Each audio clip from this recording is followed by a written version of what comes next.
in the previous budget and the blueprint drawn for India at 100.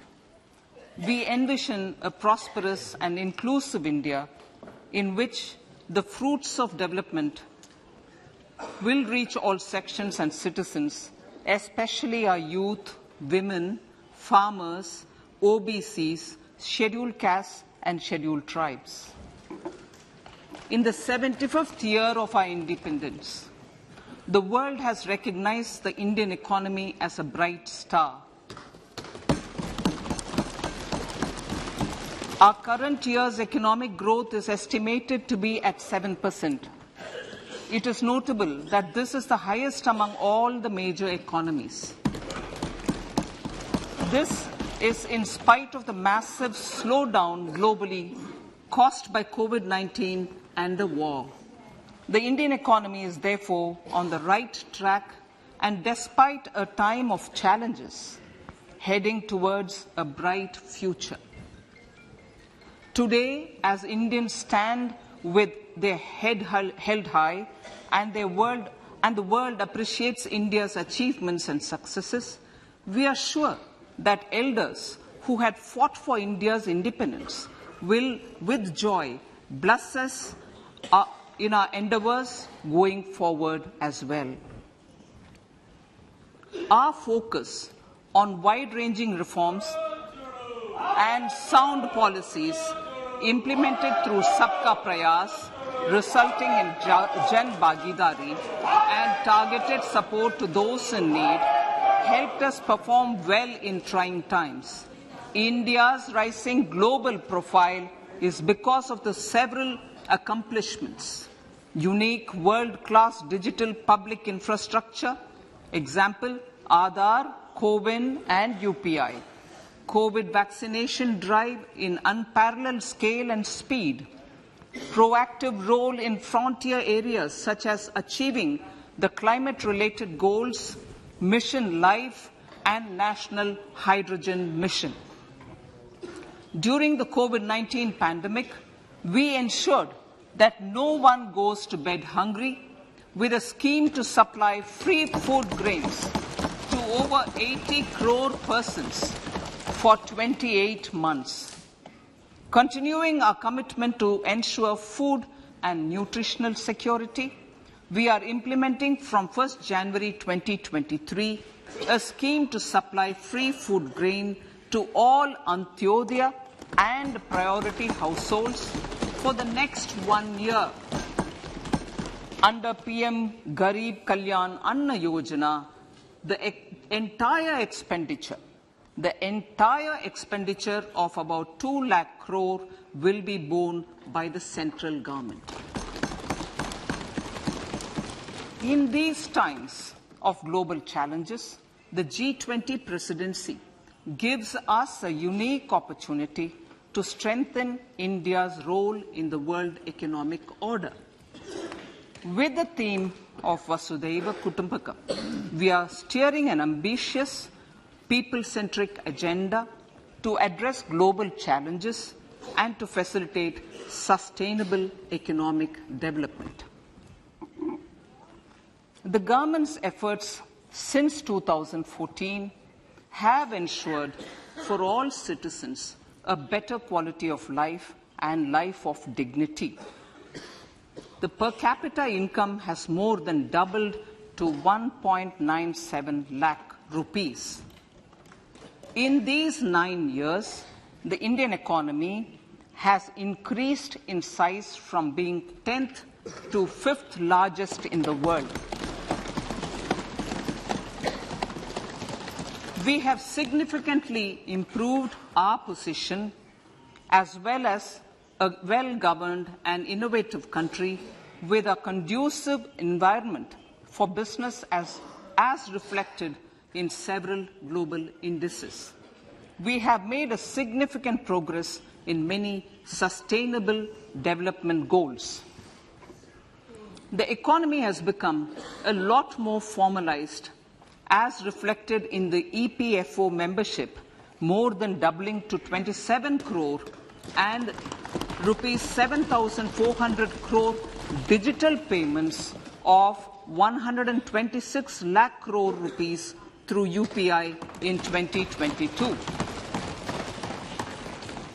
The efficient implementation of many schemes with universalization of targeted benefits has resulted in inclusive development. Some of the schemes are 11.7 crore household toilets under Swachh Bharat mission, which is achieved, 9.6 crore LPG connections under Ujjwala, 220 crore COVID vaccination of 102 crore persons, 47.8 crore PM Jan Dhan bank accounts, insurance cover for 44.6 crore persons under PM Suraksha Bima and PM Jeevan Jyoti Yojana, and cash transfer of 2.2 lakh crores of rupees to 11.4 crore to over 11.4 crore farmers under PM Kisan Samman Nidhi. Our vision for the Amrit Kal includes technology-driven and knowledge-based economy with strong public finances and a robust financial sector. To achieve this, Jan Bhagidari through Sabka Saath, Sabka Prayas is essential. The economic agenda for achieving this vision focuses on three things. First, facilitating ample opportunities for citizens, especially the youth, to fulfill their aspirations. Second, providing strong impetus to growth and job creation. And third, strengthening macroeconomic stability. To service these focus areas in our journey to India at 100, we believe that the following four opportunities can be transformative during Amrit Kal. Economic empowerment of women.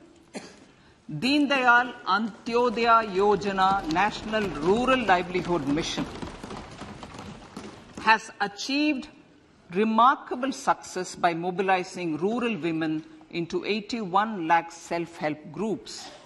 We will enable these groups to reach the next stage of economic empowerment through formation of large producer enterprises or collectives, with each having several thousand members and managed professionally.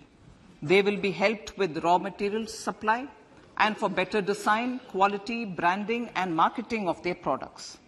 Through supporting these policies, they will be enabled to scale up their operations to serve the large consumer markets, as has been the case with the several startups growing into unicorns. PM Vishwakarma Kaushal Samman, PM Vikas. For centuries, traditional artisans and craftspeople who work with their hands using tools have brought renown for India. They are generally referred to as Vishwakarma.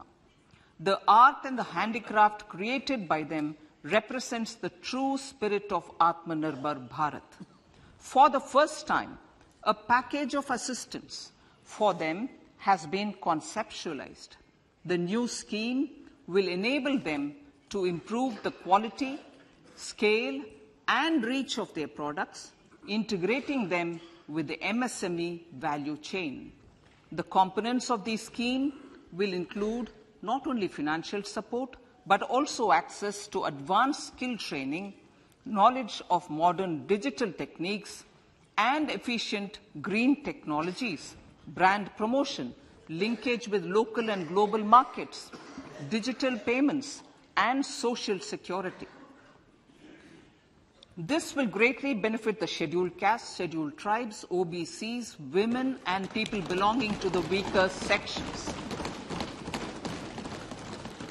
Tourism. The country offers immense attraction for domestic as well as foreign tourists. There is a large potential to be tapped in tourism, The sector holds huge opportunities for jobs and entrepreneurship for youth in particular. Promotion of tourism will be taken up on mission mode with active participation of states, convergence of government programs, and public-private partnerships. Green growth. We are implementing many programs for green fuel, green energy, green farming, green mobility, green buildings, and green equipment, and policies for efficient use of energy across various economic sectors. These green growth efforts help in reducing carbon intensity of the economy and provides for large-scale green job opportunities.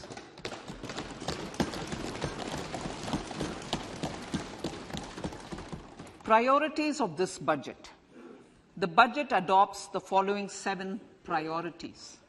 They complement each other and act as the Saptarishi guiding us through the Amritkal. Inclusive development, reaching the last mile, infrastructure and investment, unleashing the potential, green growth, youth power, and financial sector. I now speak on the priority number 1, inclusive development. The government's philosophy of Sabka Saath, Sabka Vikas has facilitated inclusive development covering in specific farmers, women, youth, OBCs, scheduled castes, scheduled tribes, Divyangjan, and economically weaker sections, and overall priority for the underprivileged, Vanchiton ko Variyata.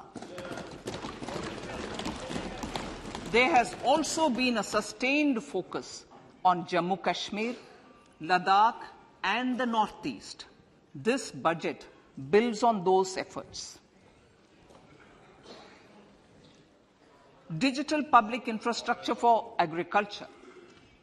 Digital public infrastructure for agriculture will be built as an open source, open standard, and interoperable public good. This will enable inclusive farmer-centric solutions through relevant information services for crop planning and health, improved access to farm inputs, credit and insurance, help for crop estimation, market intelligence, and support for growth of agri-tech industry and startups.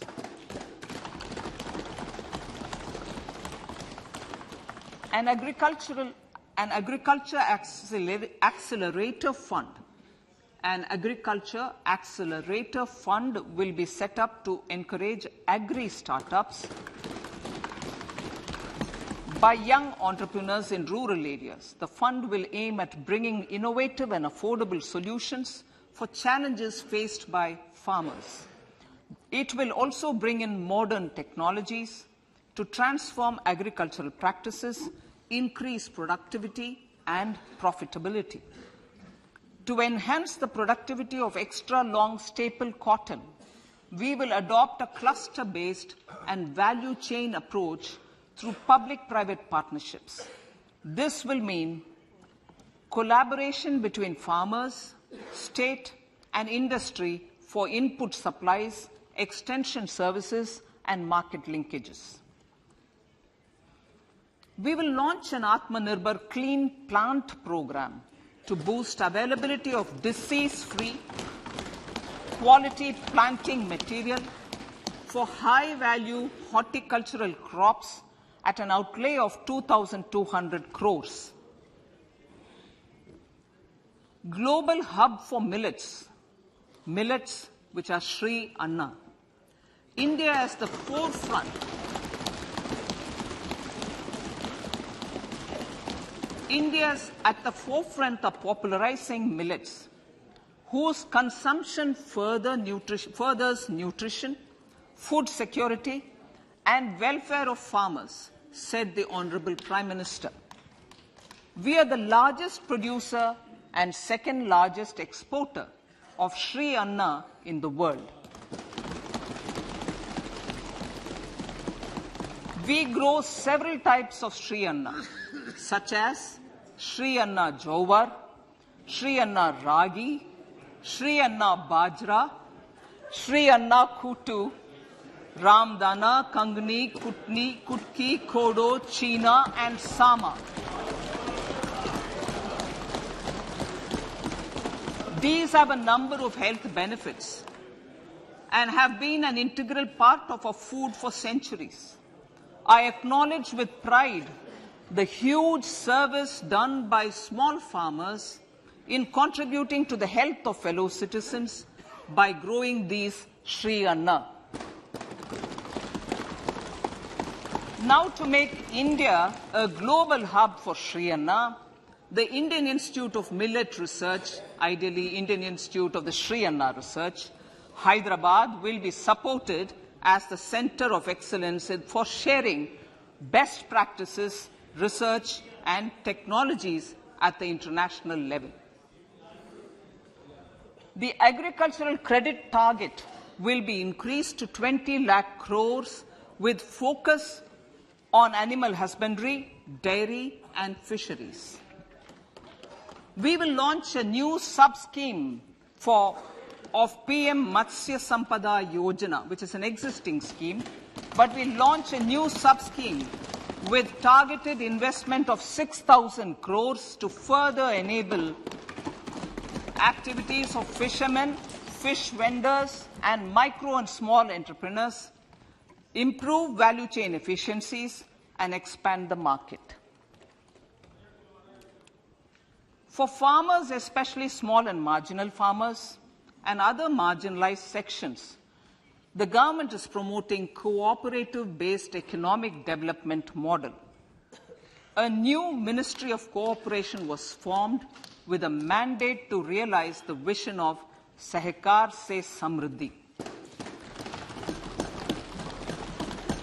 To realize this vision, the government has already initiated computerization of 63,000 primary agricultural credit societies with an investment of 2,560 crores, 2,516 crores.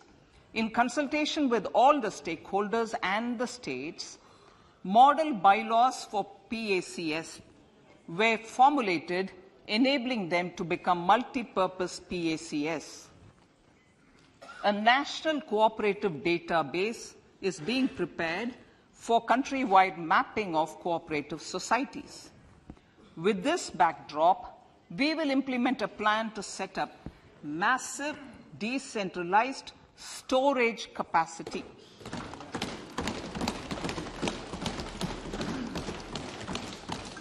This will help farmers store their produce and realize remunerative prices through sale at appropriate times. The government will also facilitate setting up of a large number of multi-purpose cooperative societies, primary fishery societies, and dairy cooperative societies in uncovered panchayat and villages in the next 5 years.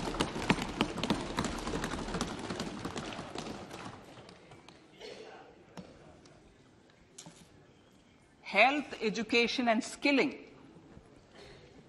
157 new nursing colleges will be established in co-location with the existing 157 medical colleges established since 2014. A mission to eliminate sickle cell anemia by 2047 will be launched. It will entail awareness creation, universal screening of 7 crore people in the age group of 0 to 40 years in affected tribal areas, and counseling through collaborative efforts of central ministries and state governments. Facilities in select ICMR labs, Indian Council for Medical Research Labs, will be made available for research by public and private medical college faculty and private sector R&D teams for encouraging collaborative research and innovation. A new program to promote research and innovation in pharmaceuticals will be taken up through centers of excellence. We shall also encourage industry to invest in research and development in specific priority areas. Dedicated multidisciplinary courses for medical devices will be supported in existing institutions to ensure availability of skilled manpower for futuristic medical technologies, high-end manufacturing, and research. Teachers' training. Teachers' training will be re-envisioned through innovative pedagogy, curriculum transaction, continuous professional development, dipstick surveys, and ICT implementation. The District Institute of Education and Training will be developed as vibrant institutes of excellence for this purpose.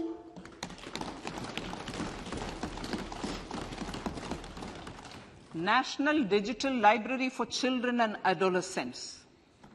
A National Digital Library for Children and Adolescents will be set up for facilitating availability of quality books across geographies, languages, genres, and levels, and device-agnostic accessibility. States will be encouraged to set up physical libraries for them at panchayat and ward levels and provide infrastructure for accessing the national digital library resources.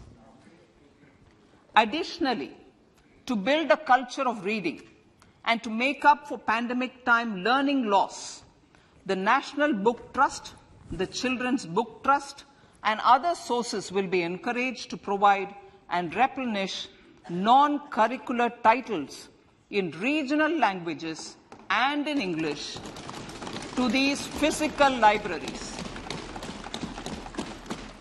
Collaboration with NGOs that work in literacy will also be a part of this initiative to inculcate financial literacy. Financial sector regulators and organizations will be encouraged to provide age-appropriate reading material to these libraries. I move to priority 2, reaching the last mile. Prime Minister Vajpayee's government had formed the Ministry of Tribal Affairs and the Department of Development of Northeast Region to provide a sharper focus to the objective of reaching the last mile.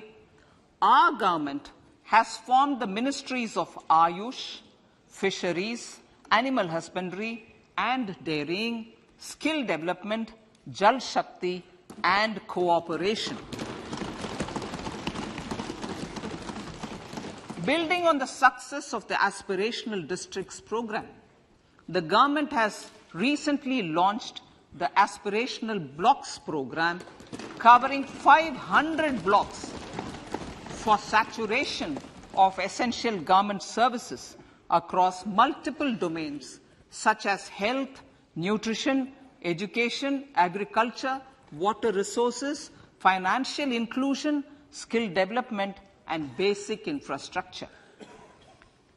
Manya Speaker, Sir, Pradhan Mantri PVTG, which is Primitive Vulnerable Tribal Groups Development Mission, is being launched. To improve socio-economic conditions of the particularly vulnerable tribal groups, the PVTGs as we refer them to, Pradhan Mantri PVTG Development Mission will be launched.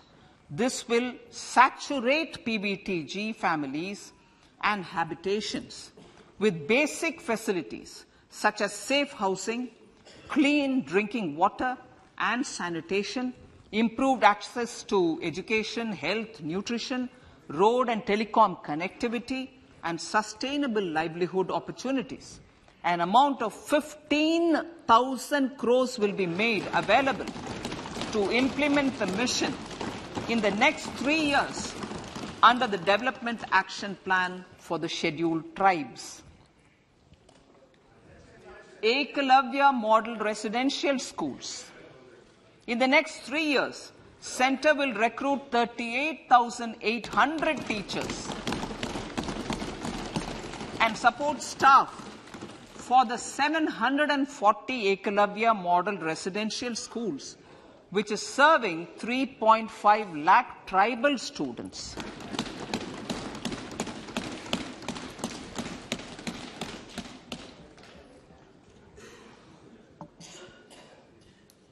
In the drought-prone central regions of Karnataka, central assistance of 5,300 crore will be given to Upper Bhadra project to provide sustainable micro-irrigation and filling up of surface tanks for drinking water. PM Awas Yojana. The outlay for PM Awas Yojana is being enhanced by 66% to over 79,000 crores. Bharat Shared Repository of Inscriptions will be set up in a digital epigraphy museum with digitization of 1 lakh ancient inscriptions in the first stage. Support for poor prisoners. For poor persons who are in prisons and unable to afford the penalty or the bail amount, required financial support will be provided.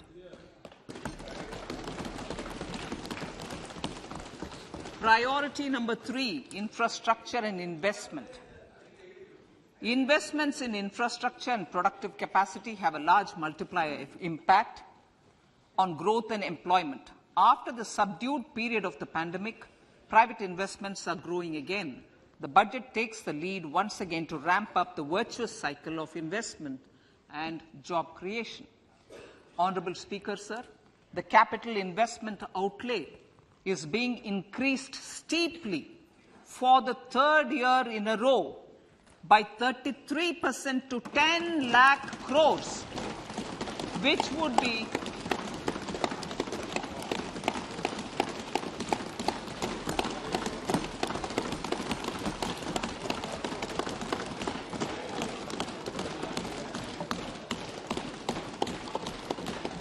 which would be 3.3% of GDP. This will almost be 3 times the outlay made in 2019-20.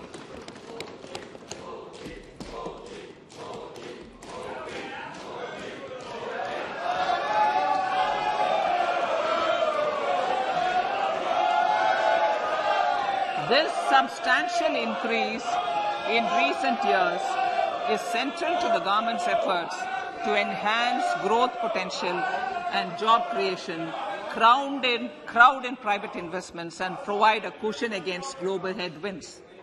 The direct capital investment by the centre is complemented by the provision made for creation of capital assets through grants and aids to state. The effective capital expenditure of the centre is budgeted at 13.7 lakh crore rupees, which will be 4.5% of GDP. Support to state governments for capital investment. I have decided to continue the 50-year interest-free loan to state governments for 1 more year to spur investment in infrastructure and to incentivize them for complementary policy actions with a significantly enhanced outlay of 1.3 lakh crores. The newly established Infrastructure Finance Secretariat will assist all stakeholders for more private investment in infrastructure, including railways, roads, urban infrastructure and power, which are predominantly depend on public resources. The harmonized master list of infrastructure will be reviewed by an expert committee for recommending the classification and financing framework suitable for Amarth Kal. Capital outlay. I'm talking about railways now, sir, Honorable Speaker. Railways. A capital outlay of 2.40 lakh crores has been provided for the railways. This is the highest ever outlay this highest ever outlay is about 9 times the outlay made in 2013-14. 100 critical transport infrastructure projects for last and first mile connectivity for ports, coal, steel, fertilizer and food grain sectors have been identified. They will be taken up on priority with investment of 75,000 crores, including 15,000 crore from private sources. 50 additional airports, heliports, water aerodromes, and advanced landing grounds will be revived for improving regional air connectivity.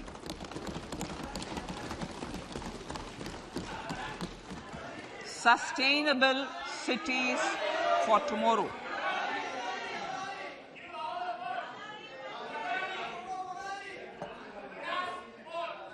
States and cities will be encouraged to undertake urban planning reforms and actions to transform our cities into sustainable cities of tomorrow.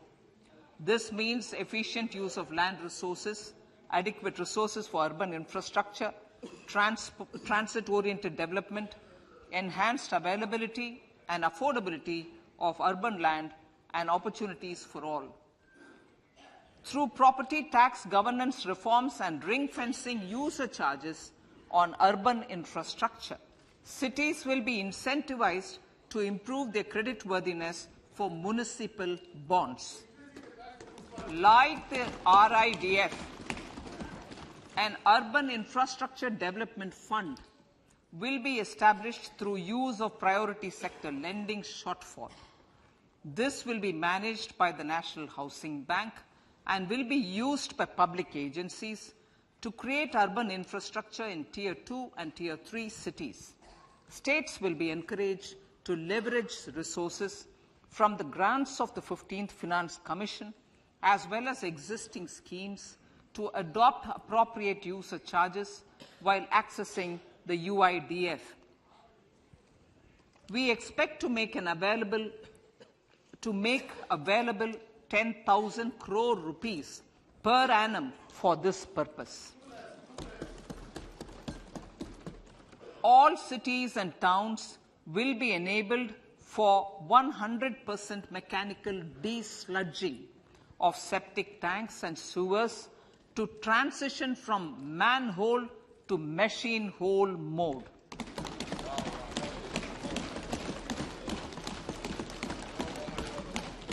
Enhanced focus will be provided for scientific management of dry and wet waste. Honorable Speaker, sir, our Prime Minister had said, good governance is the key to a nation's progress. Our government is committed to providing a transparent and accountable administration which works for the betterment and welfare of common citizens. Mission Karma Yogi. Under Mission Karma Yogi, centre, states and the union territories are making and implementing capacity building plans for civil servants. The government has also launched an integrated online training platform, I Got Karma Yogi, to provide continuous learning opportunities for lakhs of government employees to upgrade their skills and facilitate people-centric approach. Sir, for enhancing ease of doing business, more than 39,000 compliances have been reduced and more than 3,400 legal provisions have been decriminalized. For furthering the trust-based governance, we have introduced the Jan Vishwas Bill to amend 42 central acts. This budget proposes a series of measures to unleash the potential of our economy. Centers of Excellence for Artificial Intelligence. For realizing the vision of Make AI in India and Make AI Work for India, 3 centers of excellence for artificial intelligence will be set up in top educational institutions. Leading industry players will partner in conducting interdisciplinary research, develop cutting-edge applications, and scalable problem solutions in the areas of agriculture, health, and sustainable cities. This will galvanize an effective AI ecosystem and nurture quality human resources in the field. National Data Governance Policy to unleash innovation and research by startups and academia. A national data governance policy will be brought out. This will enable access to anonymized data. The KYC process will be simplified, adopting a risk-based instead of one-size-fits-all approach. The financial sector regulators will also be encouraged to have a KYC system fully amenable to meet the needs of digital India. One-stop solution for identity and address updating. A one-stop solution for reconciliation and updating of identity and address of individuals maintained by various government agencies, regulators, and regulated entities will be established using DigiLocker service and Aadhaar as foundational identity. Speaker, sir, common business identifier. For the business establishments required to have a permanent account number, the PAN will be used as the common identifier for all digital systems of specified government agencies. This will bring ease of doing business, and it will be facilitated through a legal mandate. For obviating the need for separate submission of same information to different government agencies, a system of unified filing process will be set up. Such filing of information or return in simplified forms on a common portal will be shared with other agencies as per the filer's choice. Vivad se Vishwas 1. Relief for MSMEs. In cases of failure by MSMEs to execute contracts during the COVID period, 95% of the forfeited amount relating to the bid or performance security will be returned to them by government and government undertakings.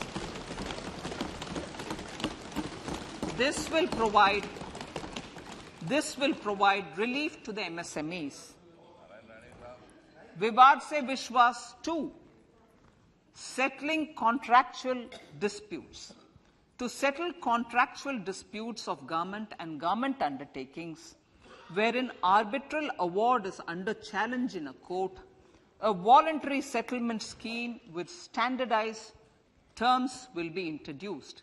This will be done by offering graded settlement terms depending on pendency level of the dispute. The state support mission of Niti Aayog will be continued for 3 years for our collective efforts towards national priorities. Result-based financing. To better allocate scarce resources for competing development needs, the financing of select schemes will be changed on a pilot basis from input-based to result-based. E-courts. For efficient administration of justice, Phase 3 of Phase 3 of the E-courts project will be launched with an outlay of 7,000 crores.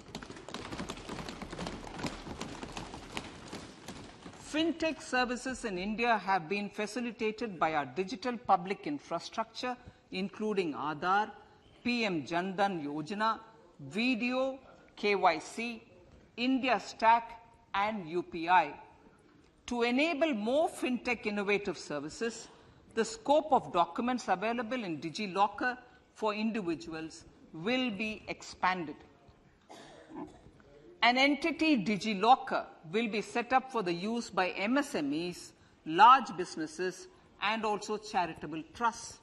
This will be towards storing and sharing documents online securely whenever needed with various authorities, regulators, banks, and other business entities. 5G services. 100 labs for developing applications using 5G services will be set up in engineering institutions.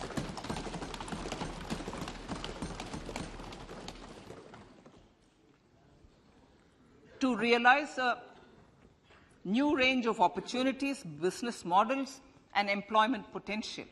The labs will cover, among others, applications such as smart classrooms, precision farming, intelligent transport systems, and healthcare applications.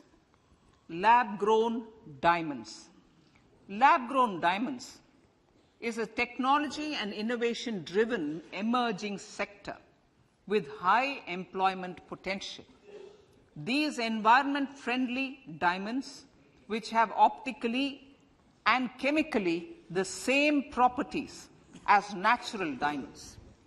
To encourage indigenous production of LGD, lab-grown diamond seeds and machines, and to reduce import dependency, a research and development grant will be provided to one of the IITs for 5 years. To reduce the cost of production, a proposal to review the custom duty on LGD seeds will be indicated in Part B of the speech. I come to the fifth priority, Honourable Speaker, sir, green growth. Honourable Prime Minister has given a vision for life or lifestyle for environment to spur a movement of environmentally conscious lifestyle. India is moving forward firmly for the Panchamrit, the net zero carbon emission by 2070 to usher in green industrial and economic transition. This budget builds on our focus on green growth. The recently launched National Green Hydrogen Mission, with an outlay of 19,700 crores, will facilitate transition of the economy to low carbon intensity, reduce dependence on fossil fuel imports, and make the country assume technology and market leadership in this sunrise sector. Our target is to reach an annual production of 5 MMT by 2030. Energy transition. This budget provides for 35,000 crores for priority capital investment towards energy transition and net zero objectives and energy security by Ministry of Petroleum and Natural Gas. To steer the economy on sustainable development path, battery energy storage systems with capacity of 4,000 MWh will be supported with viability gap funding. A detailed framework for pumped storage projects will also be formulated. Renewable energy evacuation. The interstate transmission system for evacuation and grid integration of 13 gigawatt renewable energy from Ladakh will be constructed with investment of 20,700 crore, including central support of 8,300 crores. Green credit program for encouraging behavioral change A green credit program will be notified under the Environment Protection Act. This will incentivize environmentally sustainable and responsive actions by companies, individuals, and local bodies, and help mobilize additional resources for such activities. PM Program for Restoration, Awareness, Nourishment, and Amelioration of Mother Earth, PM Pranam, will be launched to incentivize states and union territories to promote alternative fertilizers and balanced use of chemical fertilizers. Go Bardhan Scheme, 500 new waste-to-wealth plants under Go Bardhan, galvanizing organic bio-agro resources done. Go Bardhan scheme will be established for promoting circular economy. These will include 200 compressed biogas plants, including 75 plants in urban areas, and 300 community or cluster-based plants at a total investment of 10,000 crores. I will refer to this in Part B also. In due course, a 5% CBG mandate will be introduced for all organizations marketing natural and biogas. For collection of biomass and distribution of biomanure, appropriate fiscal support will also be provided. Bharatiya Prakritik Kheti Bio-Input Resource Centers. Over the next 3 years, we will facilitate 1 crore farmers to adopt natural farming. For this, Honorable Speaker, 10,000 bio-input resource centers will be set up, creating a national-level distributed micro-fertilizer and pesticide manufacturing network. Mishti.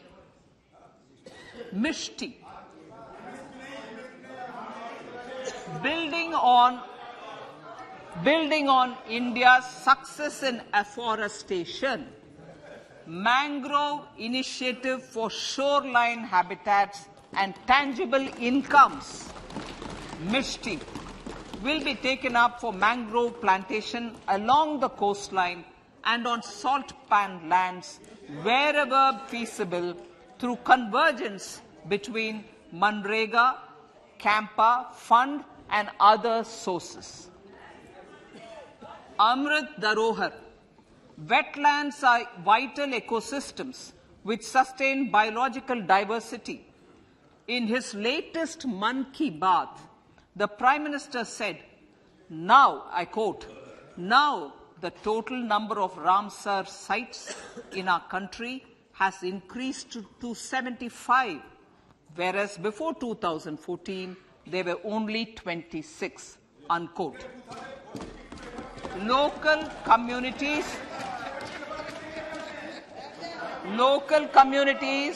have always been at the forefront of conservation efforts. The government will promote their unique conservation values through Amrit Dharohar, a scheme that will be implemented over the next 3 years to encourage optimal use of wetlands and enhance biodiversity, carbon stock, ecotourism opportunities, and income generation for local communities. Coastal shipping. Coastal shipping will be promoted as the energy efficient and lower cost mode of transport, both for passengers and freight, through PPP mode with viability gap funding. Vehicle replacement. Vehicle replacement is an important continuing policy, replacing the old political,